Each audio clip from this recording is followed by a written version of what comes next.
Welcome to the Slightly Serious Sign Podcast, brought to you by Wensco Sign Supply, the #1 podcast in the sign and graphics industry for news, events, new products, and customer success stories. If you want to know what's going on or you want to grow your sign shop, you're in the right place. Here is one, some, or all of your hosts, Mike, Tyler, and Domingo. Hello, everyone, and welcome back to the Slightly Serious Sign Podcast. We're here outside of the studio again. We are at Digital EFX. Matt was nice enough to join me on a little bit of a short notice. I appreciate it. Worked out for me coming down here, just checking if you guys were available, and I'm glad this worked out. So thanks for having me. Do you want to just do a second to introduce who you are, where we're at, and kind of what you do here? Yeah, absolutely. First of all, welcome. Thank you. Welcome back to Louisville, Kentucky. You're home here as well, right? Wensco being here in Louisville. Yeah. As you said, Matt Richart, Digital EFX Wraps, co-owner of the company that, with my business partner, Dallas Fowler, started back in 2004. It's pretty cool just to kind of see how we've evolved and how we've grown and continue to grow.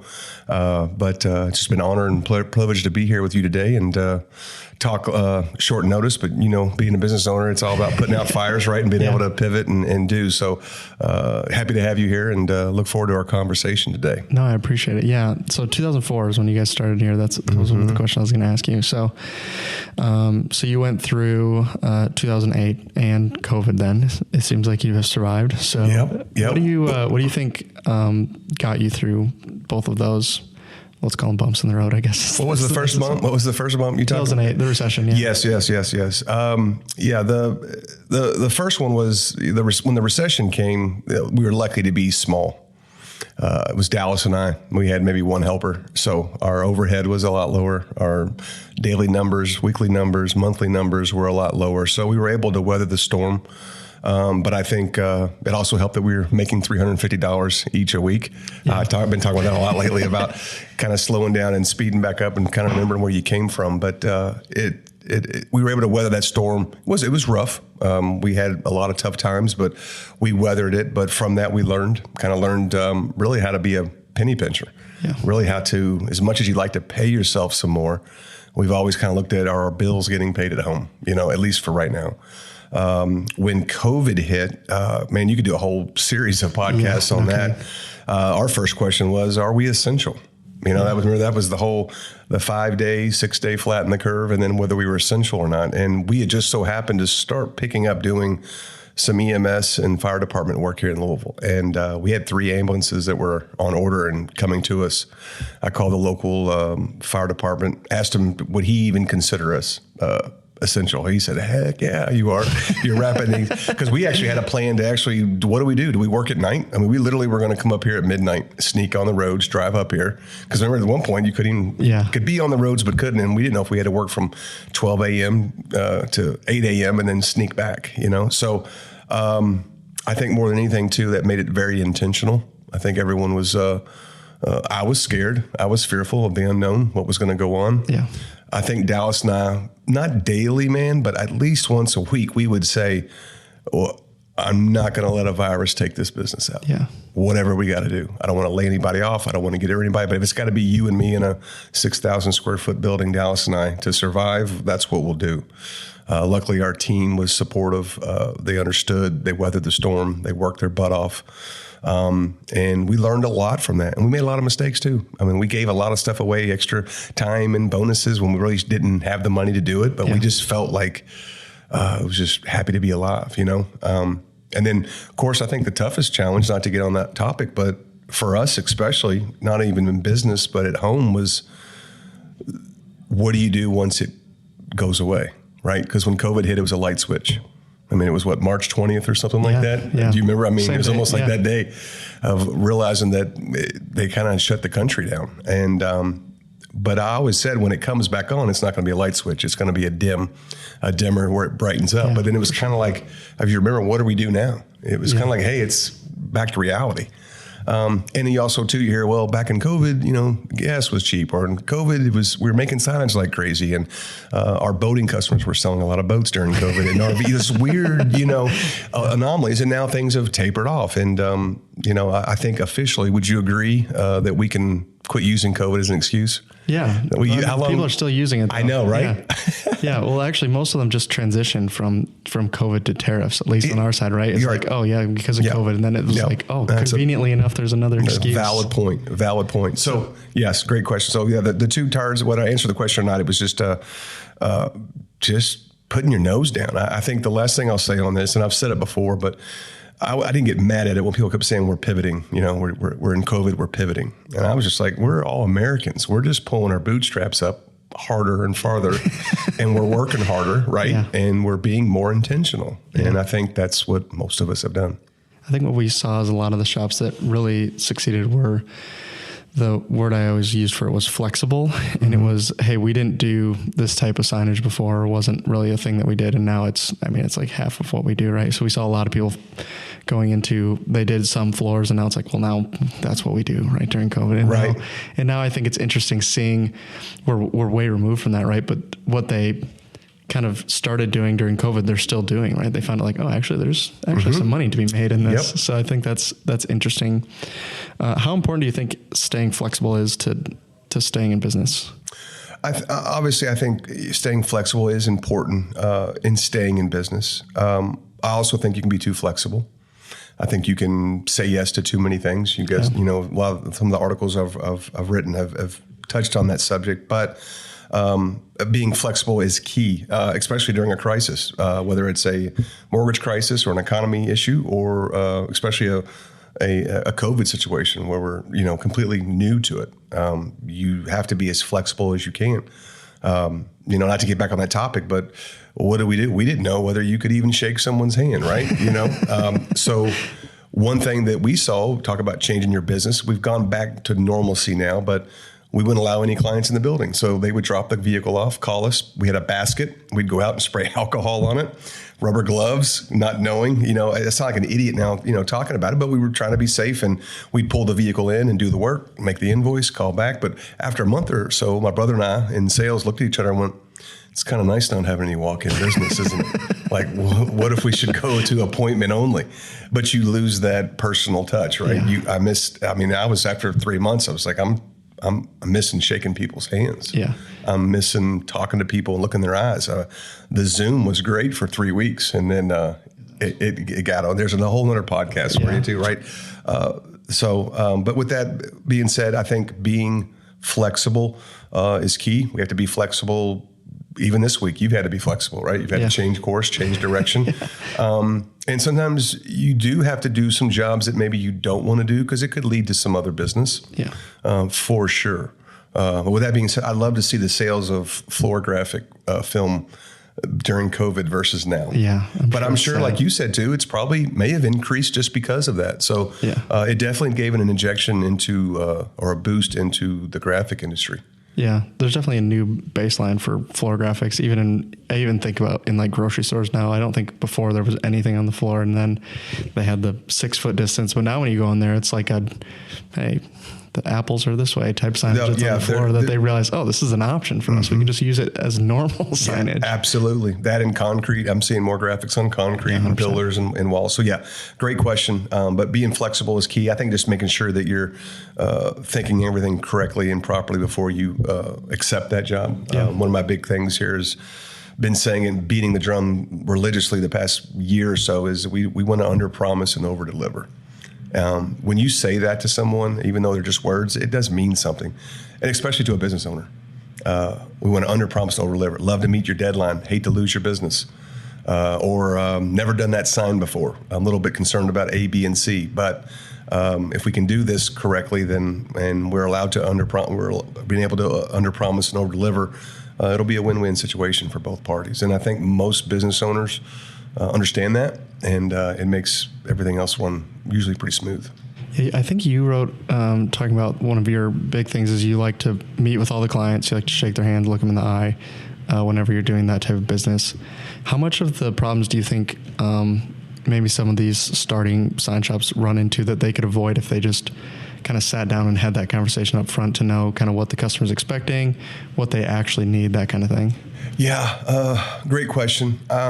The first battle for me, not even a battle, but is when I come into work every day, it's whether you're off or you've slept really well or you haven't had a good sleep or you had too much to drink or you're stressed at home, is to really realize where you are and what you're walking into. Meaning I'm not coming in here and doing cartwheels, but I want to make sure that the energy level is right and that I'm prepared to what's going to happen that day in the shop. That's a big key of just getting your mind right in regards to the process of what we've got going on. I would say, what's your question again? Sorry, you're going to cut that out. I've got a lot. No, you're good. No, it's, I was saying, like, meeting with the customer and kind of going through what they expect. What is, how helpful do you think that's been? So, my point of being energized, getting ready to walk into work is you don't know when you're going to actually have a connection with the client. Meaning, if I am dealing with 3 emails, maybe a wrap that needs to be reprinted, or I have a client that got in a wreck, or I'm having to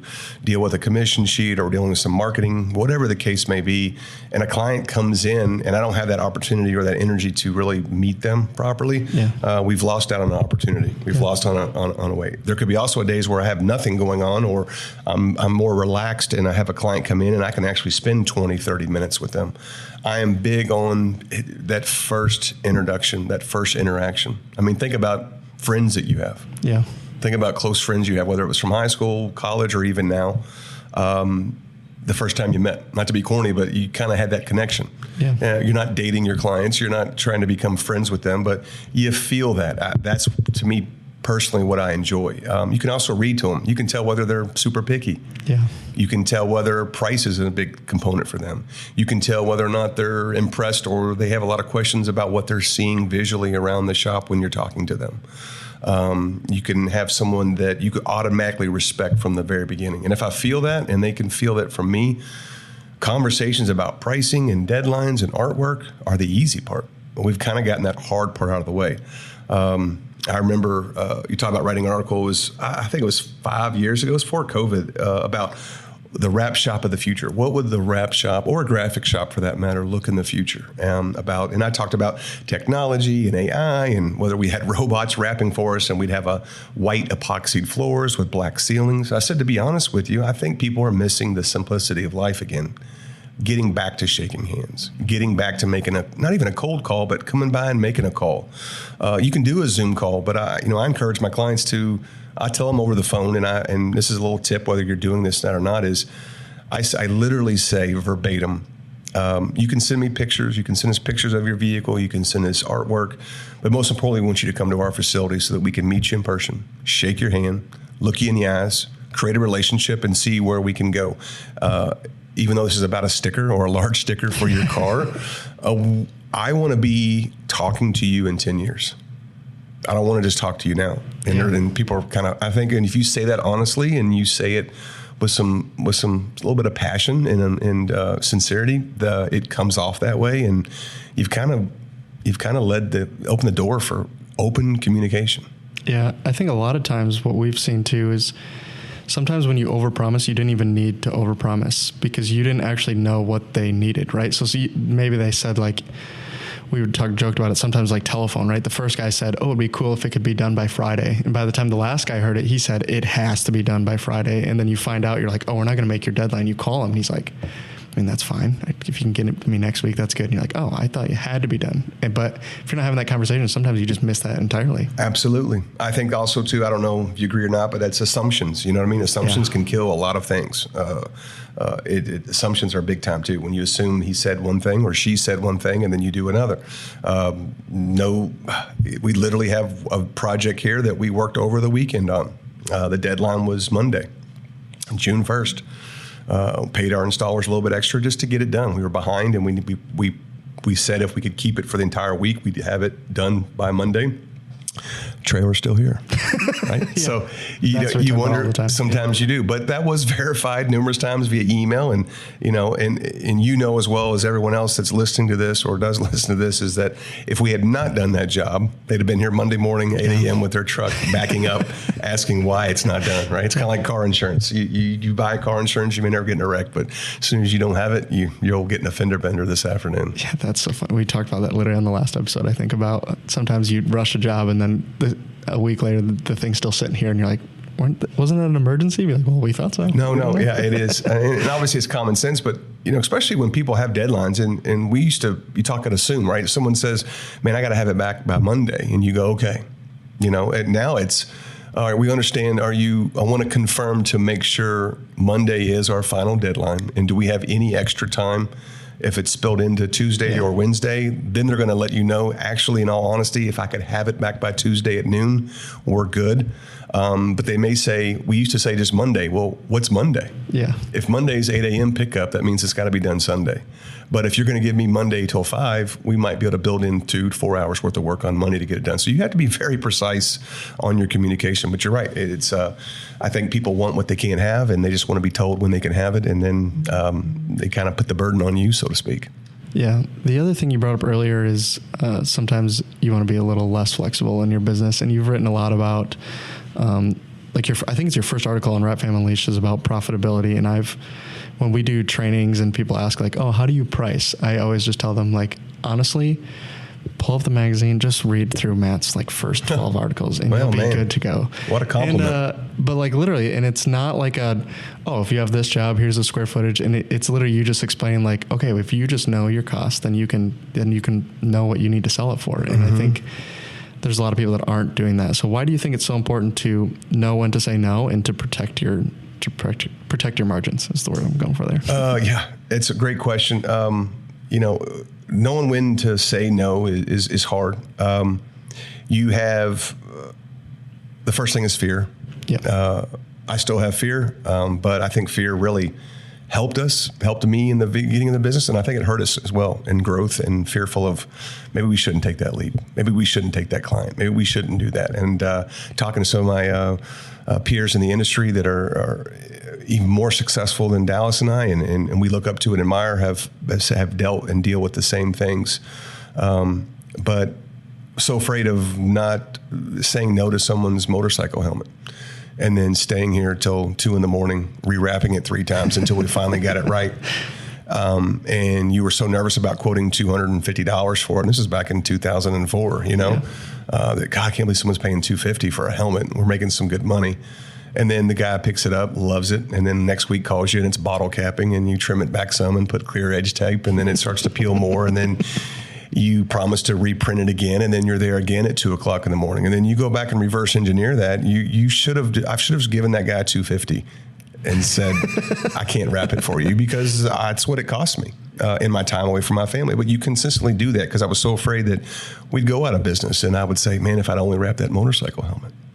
If I'd only done that motorcycle wrap. Now, the jobs that I'm listing might be some people that listen to this podcast and do that type of work. I'm not knocking it at all. We don't do chrome deletes. A lot of people that do chrome deletes, not knocking it at all. It's just not in our wheelhouse. We were wrapping skateboards. We created templates for Xboxes, Xbox controllers, PlayStation controllers, Nintendo DSs, anything that adhesive could stick on, we were making templates for. Kawasaki motorcycles, dirt road, off-road bikes, jet skis. I mean, anything and everything we were doing. It wasn't until I realized we were flatlining. No matter how much more we worked or how less we did, the account stayed basically the same. Dallas and I would travel across the country. We'd go over to Europe. We'd go to Roland, DGA over, and just cool stuff, signing autographs. Not that we thought we were all that, but from the outside looking in, you're like, these guys are killing it, And maybe we were in a certain way, but financially, we were not. And so the breaking point for me was when, I believe, I don't know exactly when, but it might have been year 6 or 7. We were doing okay. Cash flow was okay, but I thought we had a good year. Went into the tax person. We went through all of our expenses, what we owed, and we didn't really have to owe any money because we weren't making much money. And the number that he showed me that we made after a whole year of traveling and wrapping motorcycle helmets till 2 a.m. and all these jobs, we made, I think it was $8,200 was the profit for the year. And I mean, man, Tyler, when you talk about devastation and just being deflated, and that's kind of where I get my term is I'm better off going out and buying a lawnmower and cutting grass. Yeah. And I still say that. And for me, that's when I really started. I looked up, I just Googled reverse engineering. I'm not an engineer, but reverse engineering. I knew what it was, and then I got some scenarios of it. And so I took one or two small jobs and reverse engineered them, went back and looked at the time, timed them, looked at the administrative time, the communication time, the print time, the install time, and looked at what we paid, charged and what we made off of it or we didn't make. And after looking at 5 or 6 of these jobs, I just started laughing. And that took away the fear for me to say, we are no longer doing these jobs. And we did that for about 6 months, same type of workload. And I kid you not, we probably had about 10 grand more in the bank. Now, at that point in time, it was a lot. And that 10 grand, our rent was $1,500. We had 6-7 months of rent saved up. So that was the whole evolution of no, the power of no, and when to say yes, when to say no. The other thing, too, with this is I can go on and on about no is once you say yes to a job you should have said no to, you're going to have 2 or 3 jobs come in that you should say yes. So when you're sitting here wrapping a difficult job or a project that's taking a lot of time, a lot of precision, what I would call a variable degree of success, meaning wrapping a chrome vehicle exterior or a molding trim cab on an RV, it's going to take a lot more time than wrapping a $6,000 box truck. Yeah. And you start weighing those things out and start saying no, but explaining why you're saying no. So, and I'll ask you this question. I have a business advisor, not one of my coaches, who I sent the article to and loved it. He says, but the only suggestion I can give you is you don't ever say no. You make your customer say no. You make your client say no. And I agreed with that. And it kind of knocked me back on my heels a little bit. But he says, if the motorcycle helmet you don't want to do for $250, tell them that what would you do it for? Yeah. And I said, honestly, probably $1,500. And he goes, well, then that's what you charge. And I said, so my question to you is, I don't agree with that because I don't want to be told a price of, I don't want to do it. Yeah. Do you take that as an I don't want to do it job? Yeah, I think it's a better option than just telling someone no, but I see exactly what you're saying, right? Is like, sometimes it's like, and I think as long as you're prefacing it with that though, is like, listen, like if I'm being honest with you, I just do not want to do this job. Like, here's all the reasons why, here's what my price is if you do want me to do it. And just know that is like, there's certainly going to be someone that's going to do it for cheaper than that if you want to. Absolutely. And I think, we talked about this before on another episode, but I think a lot of people are running their business and they're looking at the money that's in the bank at the beginning of the month, looking at the end of the month and be like, where did all that money go? Mm-hmm. And the question I have on that is, I think there's a lot of FOMO on saying, if I say no to this job, there might be more jobs in the future, right? So you might say yes to a job that, like, really, I don't want to do this, but maybe there's more in the future. How do you guys draw that line on what to say yes and what to say no to there? Very difficult. The first thing is this may sound, when I'm talking to a customer or client, whether it's a female or a male, whether they own a business or not, is to find out whether they do own a business. If you have someone coming up wanting a jet ski wrapped and something that you may want to do and you would have a price for that, it's okay to ask Jim or Sarah, you know what I mean? Are you from Louisville? Yeah. You know what I mean? You a big UK fan? You're a big Louisville fan?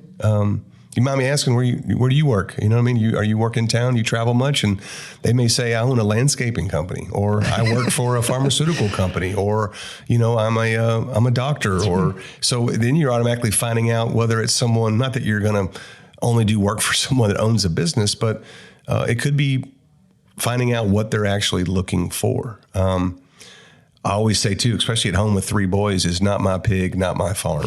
Yeah. Right? I know that sounds bad, but it's like, sometimes this is not my problem, meaning it's not my problem that your RV's clear coat's coming off. I don't say that to them, but it's not a good candidate to wrap. And we explain why, but sometimes you have that heart pull of you're wanting to help someone out. You're wanting to figure out how we can wrap this RV to make it better if the price lines up, but also too, the surface area becomes a very big issue. So today, if someone came in with a motorcycle helmet, literally brought it in or emailed us or called us, we would tell them that we no longer do motorcycle helmets for 2 reasons. One, it's the complexity of it, the design. Sometimes the design layout can cost and take just as much time as the printing and putting it on. Yep. I can tell you that right now. The second thing is, for us to even handle this project, whether we do $75 jobs all the time, this would require $400 to $900 worth of work. And I think that's way too much for a motorcycle helmet, where I think think you could go get it custom airbrushed for half that. Yeah. And then whether you have a recommendation for that, you can. A lot of times too, I don't want to recommend too much because I just don't want to attach my name to too much also. And I don't want to spend 20 minutes. Yeah, that's fair. I don't want to be arrogant and come across as arrogant and rude, but I don't want to spend 30 minutes with somebody on a project we're not going to do either. Yeah. But anybody that takes the time to come to here, anybody that takes the time to come to your shop, to stop by, to call or email, especially if they come by with their vehicle. And even if it's a total nightmare, the fact that they took their time to come see you and to see us means a lot. So we want to reciprocate that back to them, even if it's something that we don't do. Because sometimes if you say no to a job the right way, you've actually made a sell. Yeah. Because that person walked away and said, Matt, Neil, Dallas treated me really well. They were very honest, transparent with me. You know what I mean? And you never know what comes from that. Yeah. Thanks to Geneva Capital for sponsoring the podcast this month. If you are in the market for equipment, well-qualified customers can get $0 down 90 days, no payments. This is through September 30th, 2026, and you can check it out at wensco.com. What systems do you guys have set up for your sales team to make sure that they're saying yes and no to the right jobs and that they're actually making money? Great question. I think, Tyler, you deal with this on a daily basis. I mean, you work with your father, right? It's a family-owned business, but you guys are pretty decent size. I mean, having to facilitate different facilities and logistics, and even though that's not your question, I was explaining to my team and my sales team, you take those personal burdens on, you know what I mean? Like you maybe have a client that personally calls you with a problem and you feel like you should deal with it, or maybe it's something where they want some extra material, not for free, but they're looking for, and you kind of wheel and deal a little bit with it. But now the burden's on you, but then you don't explain it or don't talk to anybody else on your team about it. And now you're stressed out about it and you're having to stop what you're doing to get this taken care of. And now it's affecting the team. You get what I'm saying? I don't know if you, and so that's what I started to notice. So, and not to put it on my brother has been with us for almost 15 years, phenomenal salesperson, is that we love him because he wears his pride on his sleeve and he wants to help everyone. Yeah. And I'd rather him be that way than the opposite way. Yeah. But actually I told him too, I was like, think about this too. Look at something, I don't want to go completely negative, but what can go wrong with this job from the beginning? Let's look at those first. And if those are really big red flags, that might be a reason why we need to step back away from the job. And sometimes it's not about money. It's just not. So let's just say you are down to pay me $3,000 to wrap a motorcycle helmet. And I said, okay, I would stay till 8 a.m. to get this thing done if we had to do that. But I also know we're blessed that we've got, $30,000, $40,000 worth of wraps going on out there too, right? So there comes a fine line where you have to weigh that out as well. Because I definitely don't want to upset or mess up a client's job that's bringing me $100,000, $200,000, $300,000 worth of wraps a year for a smaller project.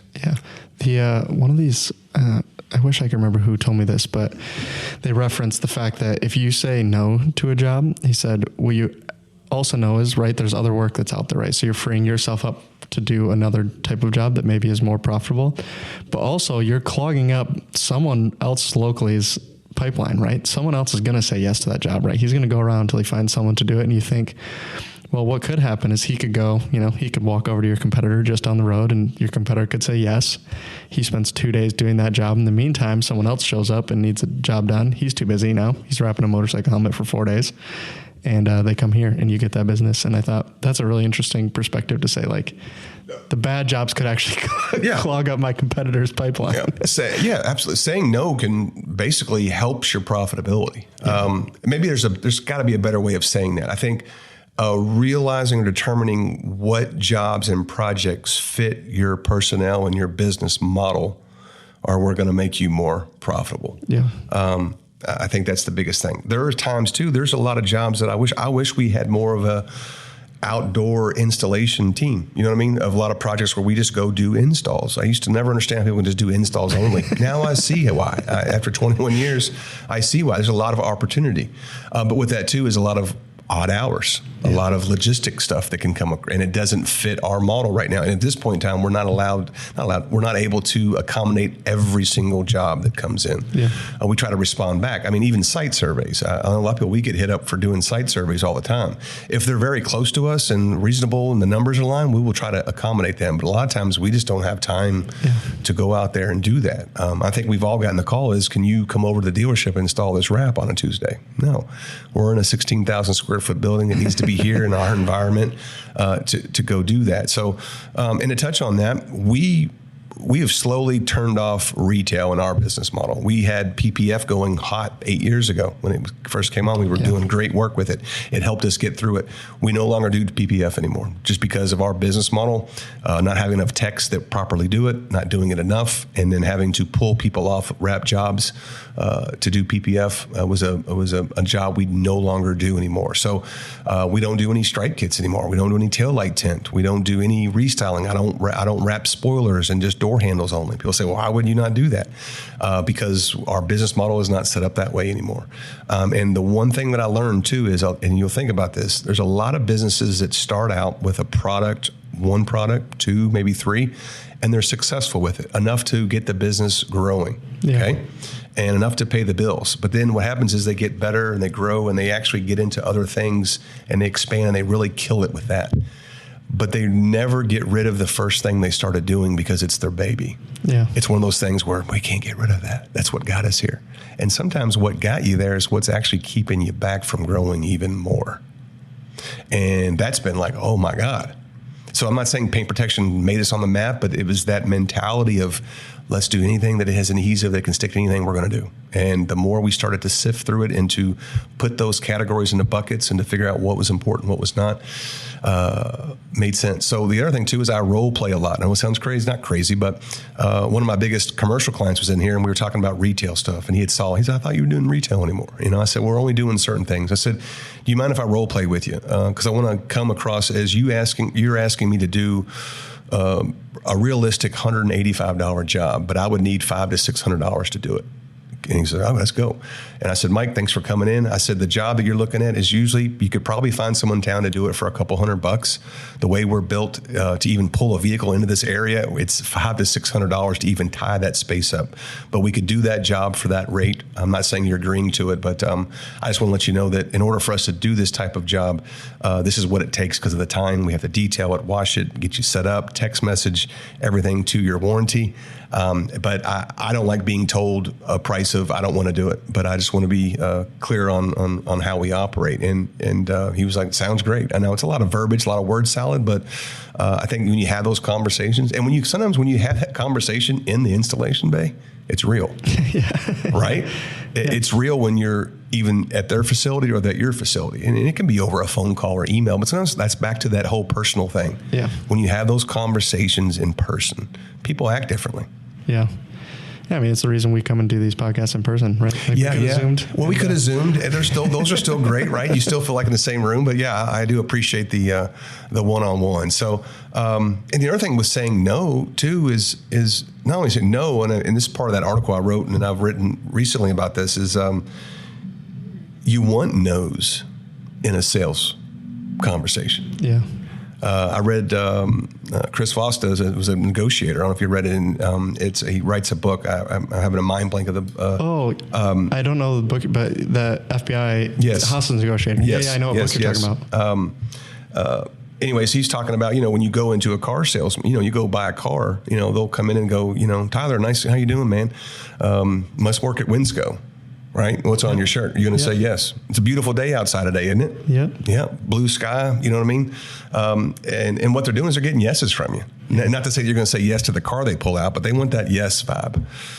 Chris talks about getting the no. You want to find some not rejection, but some kickback. So let's just say a vehicle pulls up in your shop that's wrapped, and you didn't do it. Right? Meaning we know we didn't wrap that pool company's wrap. And the first thing is I used to get excited and be like, man, he's mad about something or she's mad about something. We might get a new client. Yeah. But what if that person, before you even ask the question, is upset because of the timeline it took for the other wrap company to install it? But what if that timeline was 2 days? Yeah. What if that client was upset because that company took 2 days to install, and it usually takes you 3 to 4 days? So you already know what battle you're going up against, right? So it's not necessarily a no, I'm not doing business with you, but you need to find that. What if that same client is upset because it was 390 square foot of cast wrap film installed and they got charged $1,900 for it, and they feel like they've gotten taken to the cleaners? I think most on here would feel that that's a battle that you may not be able to conquer, correct? Right? So you need to find some of that resistance. And I think sometimes when you ask a client, have you ever had a vehicle wrap before? And they say, let's just say they say yes. What went wrong during that experience? Why Seriously. are you here? Did any negative thing happen? Tell us what you enjoyed about it, what you disliked about it. Do you know how, for me, when someone asks me a personal question, I like it. They want to know your opinion, and I do too.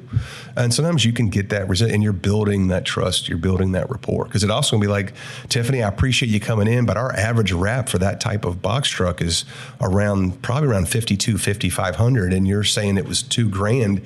I don't even know, even if I gave you $1,000 discount, I'm still going to be way more than my competitor. And while I appreciate the opportunity, we could do a partial wrap on it. We could do a die cut. You know what I mean? So you try to, you don't just shut it down, but you navigate those waters. But I find, just like what we discussed in the very beginning, is the assumption of why they're here and what's going on. It could be something completely different. They could have a deadline that's not even true. Yeah, they need it tomorrow. Like, I don't know if you've. It's not like this shop's empty right now. Yeah, and we're not just pulling up, wraps off the shelf, so to speak.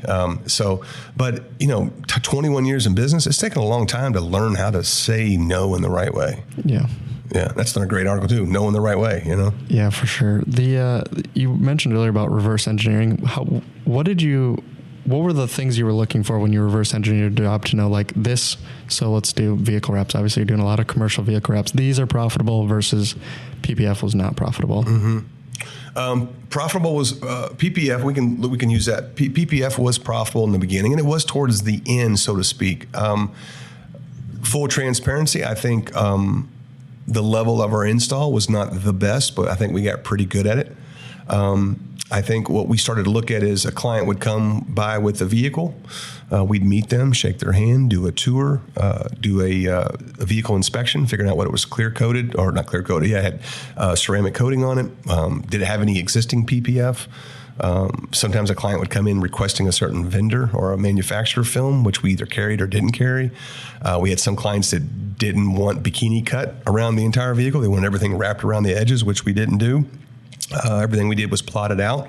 And then what we started doing is looking at how long it took for the vehicle to come in, prep, detail, wash, get it installed, look at the percentage of comebacks too as well. We had probably at one point maybe 75% success rate. We had 25% good 3 years where we were having to either retrim, redo, comebacks. Yeah. So I'll raise my hand and say, for those that you are listening that are killing it in PPF, you know what I mean? You ding dong, you know what I mean? You got to be able to put it on, and it's a very difficult product to put on. We'd explain the how long it took and how precise it needed to be, but also setting their expectations, meaning this is for protection, not for look. So there might be a small pebble, but if there's a hair in there, we're going to get it out. But after looking at that, I would look at a job, look at the hours, back out what we had into it, and then also not only look at what we made off of it, but what did we get off that job from that client? Because we found too that a commercial client was throwing us more leads, more business, talking us up more during dinners, during barbecues, during vacations than, believe it or not, the guy that got the PPF put on. Yeah. Not that I require anybody to send us business, but I'd like to, every job that I do and that we do here, I want to plant a seed. I want something else to grow from that, whether it's one plant or a whole crop. Yeah. So that was what I was looking at. And then finally, I just looked at Dallas. I said, all right, I went back in the books, looked at every single dollar that we spent on gel, cutting programs, cutting software, trim backs, new backs, even the commission that we were paying out to the installers to work extra at night times and the weekends to catch up because of the wrap load. And we were literally almost losing money. And then I said, we're blocking out 1 or 2 bays for this every day. What if we were able to fill that in with a box truck? What if we were able to fill that in with a partial wrap? What if we were able to even fill that in with $350, $400 decal jobs? And how easy are those? Do those decal jobs come back? No. They don't. And if they do come back, it's a lot easier fix. Yeah. Right. So reversing into engineering, and even again, if I had a big briefcase of money or even had more money than I ever could do, is I would probably set up a separate company, completely different division of PPF. It's all they did. Yeah. You know what I mean? That was our wheelhouse. So there was a time and a place for it. For us, it's not now.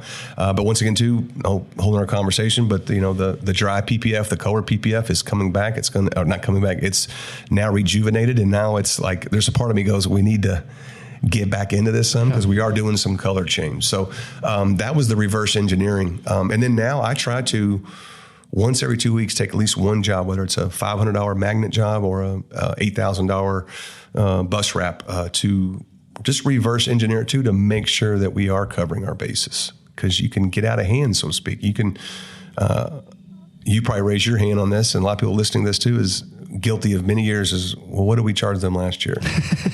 Right? And you go back into QuickBooks, your accounting software, and go, oh, it's $4,350. Well, let's get it done. We're busy. We're killing it. And we got 4 more wraps going on. Cool. Has anybody checked to see if the vinyl's gone up in the past 6 to 8 months? Because I know it has. Yeah. Has anybody checked to see if the ink has gone up? You know what I mean? What is our true insurance cost? Has that changed any? We're paying more in energy costs. I mean, everything's gone up. So you do that for 2 or 3 years too, you can get yourself in a pickle big time. So reverse engineering the job, weighing those out to see. And I want to say this too, not every job is a home run. There's a percentage of margins we want to be on everything, but sometimes you do have to say yes to a job you may not want to do, and maybe yes to a job with a little bit less money.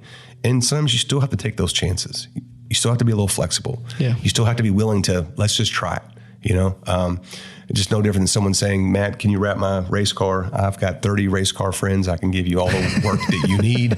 And what do we say? Okay. Yeah. Right. And then guess what? We never saw another. Yeah, you just took one. You just took one. And I think I got hit over the back of the head probably 8 times that way. Just truly believing in anything that I can do. And finally I was like, I don't get to go to McDonald's. I've said this before. And so give me a number 1 Big Mac with a Coke, and just give it to me for free, because I'm going to tell everybody how good it McDonald's is. We're by no means McDonald's, but the notion of being able to do that is crazy. So the people that actually refer your business to you are the ones that pay for your business, pay for your services, respect what you do, enjoy the experience, trust you, and want to refer you. And I don't care if you're selling vacuum cleaners, lawnmowers, or you're wrapping cars. It's all relevant. Yeah, that's perfect. I have 2 questions just to wrap up. The one is just related to this one, and that is, what tools are you guys using to kind of, when you say I try and take a job every, once in a while and make sure that we're making money, what tools are you guys using to do that? We have, besides a lot of the tools I'm doing is I'm literally writing things down manually with a calculator. But we do have a wrap calculator that we created. It's nothing crazy, but it's an Excel spreadsheet. It has every material that we have in the shop, has every labor rate, anything out, whether it's removing a badge to a door handle, to hand washing, to using Ghost Off to remove oxidation, to design time, to production time. It's all in there. And you're able to plug in the time and the hours to kind of show what our cost is, and then what we're charging for that, to see what that margin is. Yeah. The other thing too is it's good to go back and test to make sure, what if we really believe that our 2 installers are taking 7 hours to knock out a Dodge ProMaster, right? And they do that, but then next thing you know, the next 3 have taken 10 and a half, 11 hours. And there's 2 questions. Are my installers going slower? Are they just slacking off? Or is it because we didn't realize that this new client is requiring us to wrap the roof and the other ones weren't wrapped the roof? Or that we're having to go back and redo more window perf, even though you say, well, didn't you charge for that? We have some clients that want their plastics wrapped, which we don't do, but sometimes we have to face wrap certain jobs and projects.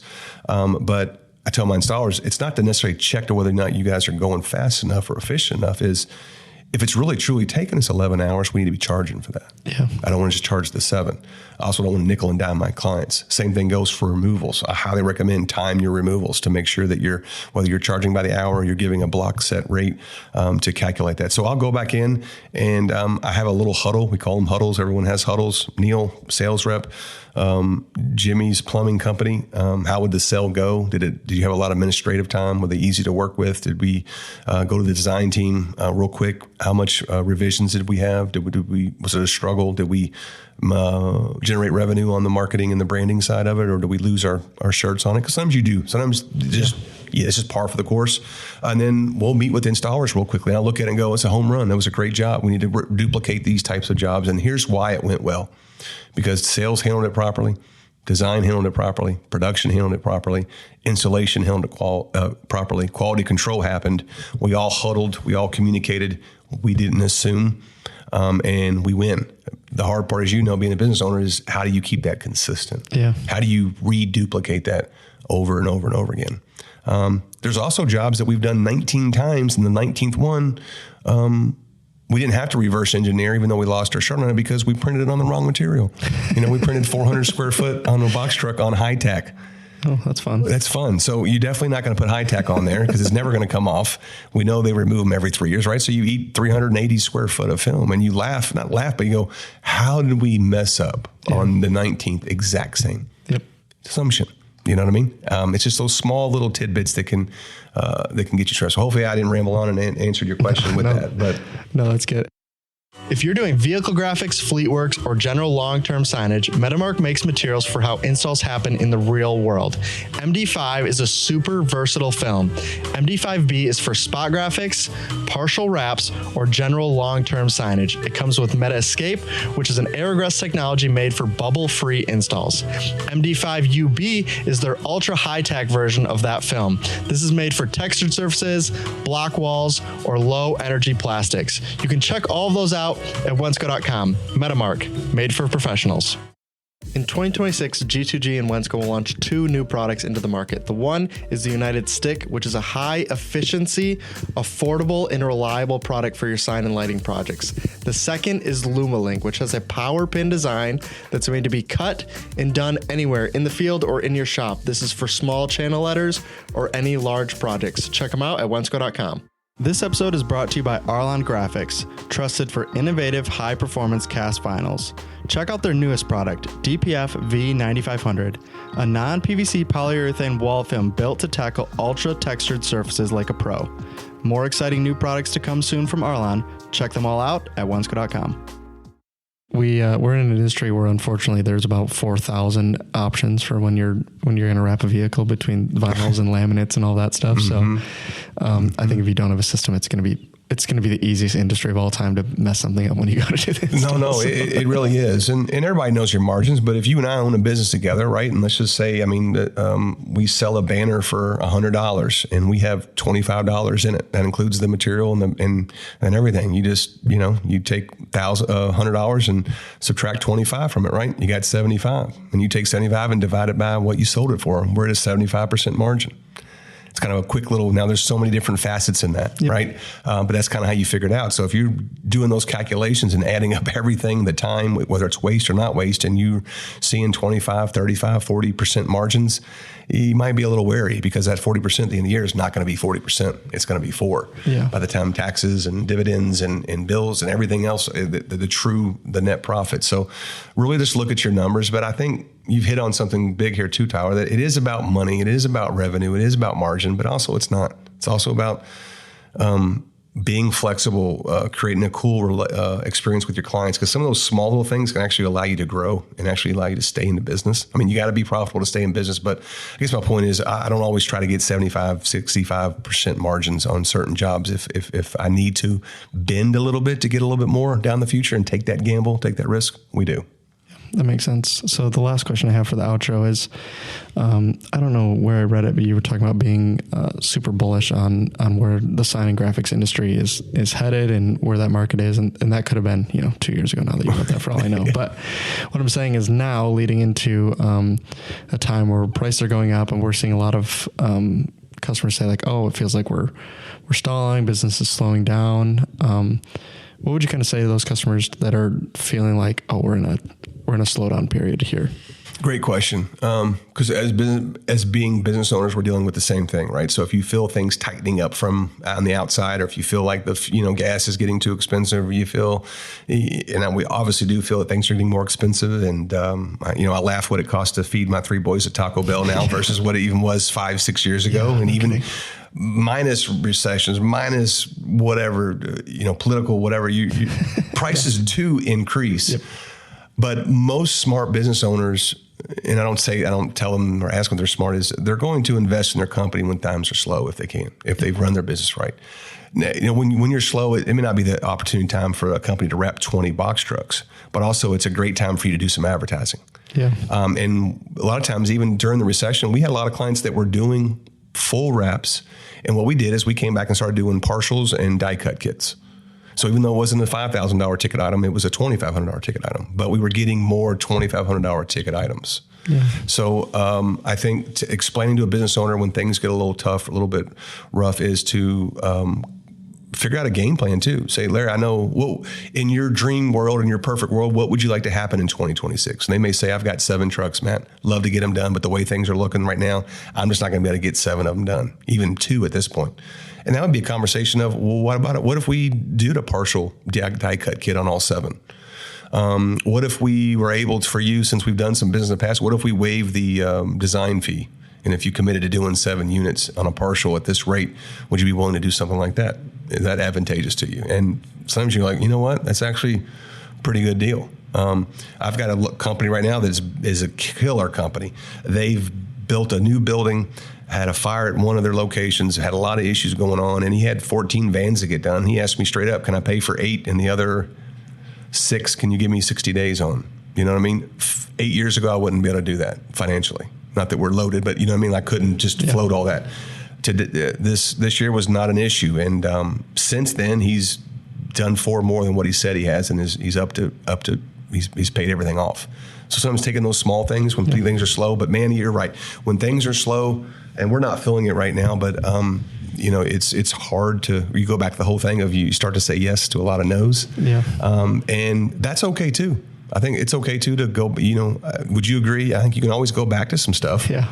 It's not going to be an immediate, you know, influx of work, but I think it's a battle we all deal with on a daily basis. So. Yeah, I think that's great. I think it's a great way to end it. I think what you guys are doing here is awesome. Every time I come here, I'm like, this building is sweet. What you guys are doing, when we got to be here for that training, whatever that was last year, and we got to see kind of your team work here and what the community that you guys have here, I was super impressed. So, no, absolutely. Yeah, thanks for letting me come here. Appreciate you coming on the podcast and talking. I hope this is super valuable. I had a great time. Good. So. Me as well. I'm always, like I said, I'm always honored to have when someone wants to talk to a redneck from Kentucky about adhesives. I'm all about it. Yeah. But we much respect to you and your dad and what you guys have done at Wensco. Have done a great job. Obviously, we utilize you guys and your services as well. But you doing this for the industry is really good too, because I watch these a fair amount. And it's good to get different perspectives from people and different angles and thought processes. And I learn something every time I listen to it as well. So, and hope some people listen to this do as well. Yeah, that's the goal. I appreciate it. So thanks. Man. And hopefully you guys enjoyed this episode, and we'll see you in the next one. So goodbye.